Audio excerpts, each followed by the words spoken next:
In the Lord's Prayer it says, forgive us our sins as we forgive those who sin against us. And I think for the disciples hearing this from the mouth of Jesus, the disciples hearing this probably would have sounded radical, to ask the Father to forgive my sin, just I forgive everybody around me who sins against me. Yeah.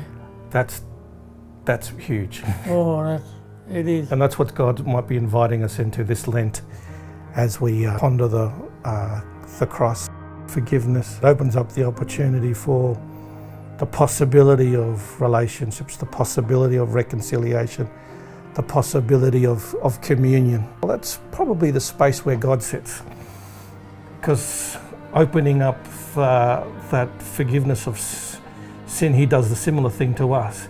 He doesn't say, well, it's not fair that you are not in right relationship with me. It's not fair that you are separated and apart from me, but I offer forgiveness.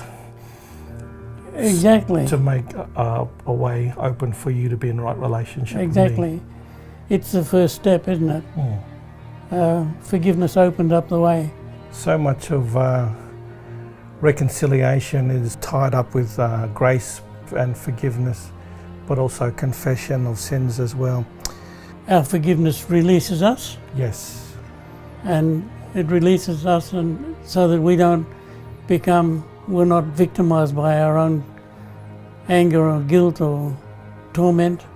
Yes. Because we've forgiven, and it releases the Spirit in us to be able to reach out, like you said, for dialogue and relationship to begin. It does allow the possibility to be free from resentment, to not necessarily carry deep down bitterness and resentment into the pathway going forward. Doing it politically, it's so difficult. To offer forgiveness, knowing that the justice and the fairness may not be reciprocal, but in doing so, we enter into the God space. Yeah. We enter into God's heart and God's mind. We offer forgiveness anyway, even though it might not be accepted, even though it might not be received, because I desire relationship and communion. Yeah. Specific instances may depend upon conditions being right, but the willingness to forgive is, we need to be caught up in the spirit of forgiveness. If that's successful, that opens up the way for justice to flow.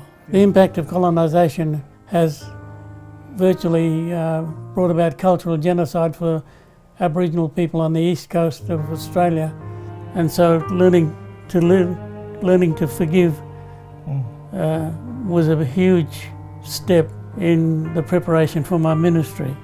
Our receiving forgiveness being dependent upon our giving forgiveness is a huge lesson that we've got to learn. The power of forgiveness is huge, and if we could exercise the power of forgiveness in Australia, we'd lower the barriers for real dialogue and negotiation to begin, spiritually, politically and economically.